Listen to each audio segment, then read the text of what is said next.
সুপ্রিয় দর্শক, এইমাত্র পাওয়া সর্বশেষ আপডেট রাতের সংবাদে আপনাদের স্বাগতম। শুরুতে জানাবো সংবাদ শিরোনাম।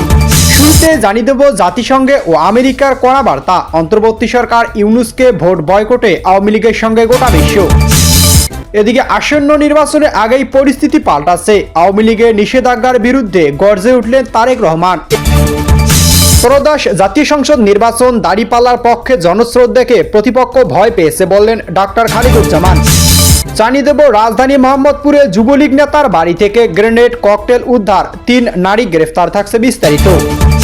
শীঘ্রই বাংলাদেশে সাধারণ জনগণ বিএনপিকে লাল কার্ড দেখাবে বললেন জামাতে আমির ডক্টর শফিকুর রহমান। সর্বশেষ জানিয়ে দেব নাটোরে সিংড়া উপজেলায় এনসিপি নির্বাচনী অফিসে হামলা, ভাঙচুর, আহত অন্তত 2 জন। সুপ্রিয় দর্শক মণ্ডলী, এতক্ষণ শুনছিলেন সংবাদ শিরোনাম, এবার জানাবো বিস্তারিত। তার আগে অনুরোধ থাকবে ভিডিওটি ভালো লাগলে এবং সর্বশেষ আপডেট সংবাদ পেতে চ্যানেলটি সাবস্ক্রাইব করুন। ধন্যবাদ। জাতিসংঘের ও আমেরিকার কড়া বার্তা। অন্তর্বর্তী সরকার ইউনূসকে ভোট বয়কটে আওয়ামী লীগের সঙ্গে গোটা বিশ্ব।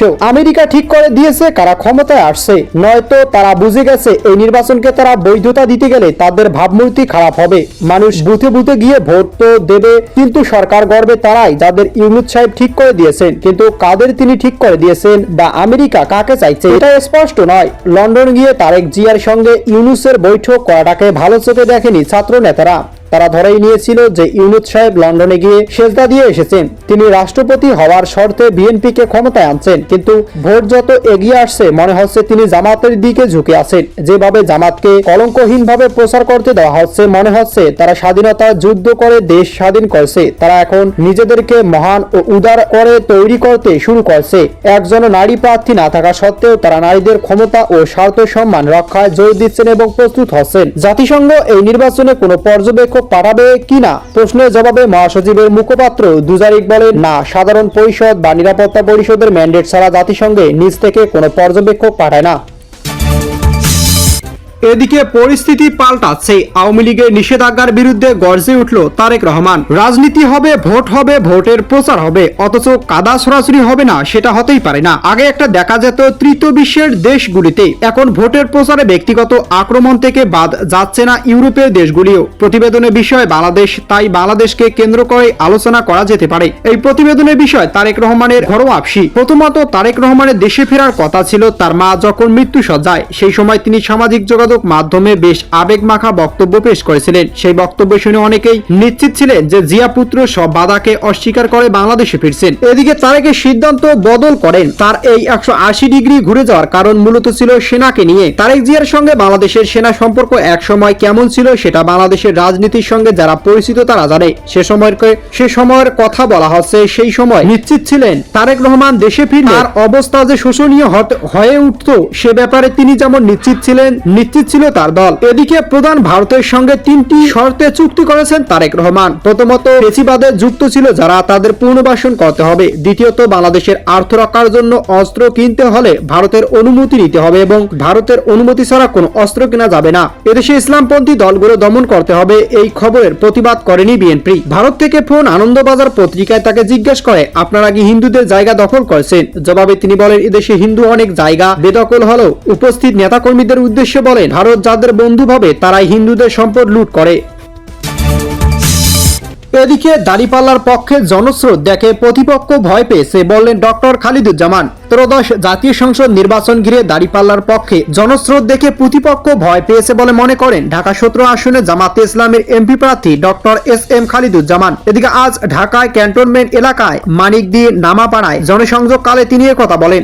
Doctor SM. খালিদুজ্জামান বলেন, যতই ন্যারেটিভ দাঁড় করানো হোক না কেন, জনগণ এখন এসব বিশ্বাস করে না। কতিপয় গৃহপালিত মিডিয়ার মাধ্যমে মিথ্যা ছড়িয়ে কোনো লাভ হবে না, কারণ মানুষ খুব দ্রুতই সত্যটা জেনে ফেলে। জামাত ওই প্রার্থীর অভিযোগ করে বলেন, যারা নারী লাঞ্ছনা, হত্যা ও ধর্ষণের সঙ্গে জড়িত তারাই আবার জামাত ইসলামের আমির সম্পর্কে মিথ্যা প্রচারণা চালাচ্ছে, যে তিনি নারীদের নিয়ে বিদ্বেষীমূলক বক্তব্য দিচ্ছেন। এসব অভিযোগ সম্পূর্ণ মিথ্যা ও উদ্দেশ্য প্রণোদিত।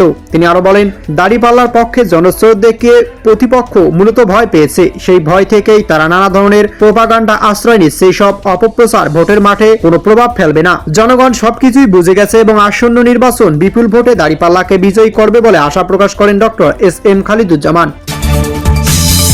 এদিকে যুবলীগ নেতার বাড়ি থেকে গ্রেনেড ককটেল উদ্ধার, 3 নারী গ্রেফতার। রাজধানী মোহাম্মদপুরে ঢাকা উদ্যান এলাকায় যৌথ অভিযানে পলাতক যুবলীগ নেতার বাড়ি থেকে গ্রেনেড ককটেল, বোমা, গান পাউডার ও বিপুল পরিমাণে বিস্ফোরক তৈরির উপকরণ উদ্ধার করা হয়েছে। এ ঘটনায় 3 নারীকে গ্রেফতার করা হয়েছে। এদিকে আজ সেনাবাহিনীর 46 স্বতন্ত্র পদাতিক ব্রিগেডের শেরেবাংলা ক্যাম্প সূত্র জানায়, গোপন সংবাদের ভিত্তিতে শেরেবাংলা সেনা ক্যাম্পের একটি দল ও মোহাম্মদপুর থানা পুলিশের ঢাকা উদ্যান এলাকায় একটি বাড়িতে যৌথ অভিযান চালায়। অভিযানে সেখান থেকে 2টি লাইট গ্রেনেড, 11টি ককটেল বোমা, 125 গ্রাম গান পাউডার, বোমা তৈরির 9 কেজি রাসায়নিক দ্রব্য এবং 7.5 কেজি গাঁজা উদ্ধার করা হয়। অভিযান চলাকালে ওই বাড়ি থেকে মুক্তা আক্তার, নাজমা আক্তার ও কাকলি আক্তার নামে 3 নারীকে গ্রেফতার করা হয়। তারা সবাই পলাতক সন্ত্রাসী ও একাধিক মামলার আসামি মঈনুদ্দিন ইসলাম শুভর স্ত্রী ও বোন বলে জানা গেছে। মঈনুদ্দিন ইসলাম শুভর বিরুদ্ধে বিভিন্ন থানায় অন্তত 15টি মামলা রয়েছে।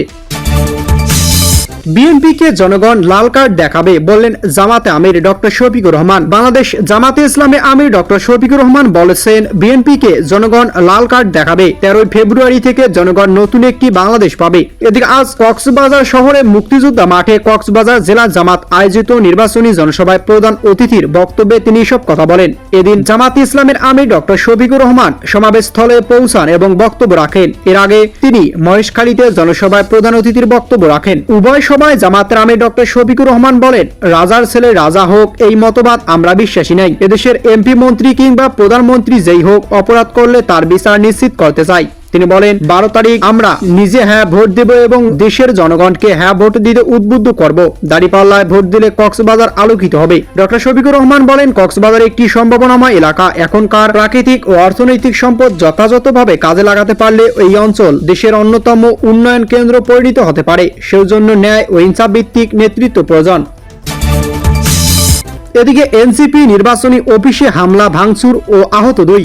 নাটোরের সিংড়া উপজেলার সুকাশ ইউনিয়ন জাতীয় নাগরিক পার্টি এনসিপির একটি নির্বাচনী অফিসে হামলা ও ব্যাপক ভাঙচুরের ঘটনা ঘটেছে। এ ঘটনায় অন্তত 2 জন গুরুতর আহত হয়েছেন। এদিকে আজ রাতে 11 দলীয় জোটের মনোনীত প্রার্থী SM জার্সিস কাদির বাবুর নিজ গ্রামে অবস্থিত এনসিপি নির্বাচনী অফিসে আলোচনা সভা ও নির্বাচনী কার্যক্রম চলাকালে এ হামলার ঘটনা ঘটে। এনসিপির কর্মীরা অভিযোগ করেন, ধানের শীষ প্রার্থীর ইন্ধনে স্থানীয় 40 থেকে 50 জন ব্যক্তি দেশীয় অস্ত্র, হাসুয়া, দা, রামদা, চাপাতি ও চাইনিজ কুড়াল নিয়ে অফিসে অতর্কিত হামলা চালায়। হামলায় অফিসে থাকা 2 জন গুরুতর আহত হন। পরে স্থানীয়রা তাকে উদ্ধার করে নাটোর সদর হাসপাতালে ভর্তি করেন। এ সময় হামলাকারীরা নির্বাচনী অফিসে ব্যাপক ভাঙচুর চালায় এবং নির্বাচন পরিচালনার জন্য রাখা আনুমানিক 1 লাখ টাকা ছিনিয়ে নেয় অভিযোগ উঠেছে। পাশাপাশি উপস্থিত নেতাকর্মীদের বিভিন্ন ধরনের হুমকি ধামকি দেওয়া হয় বলে অভিযোগ করেছে এনসিপি। এ বিষয়ে সিংড়া থানা ভারপ্রাপ্ত কর্মকর্তা ওসি আসম আব্দুল নূর জামান ঘটনাটি তদন্ত করে আইনগত ব্যবস্থা গ্রহণ করা হচ্ছে।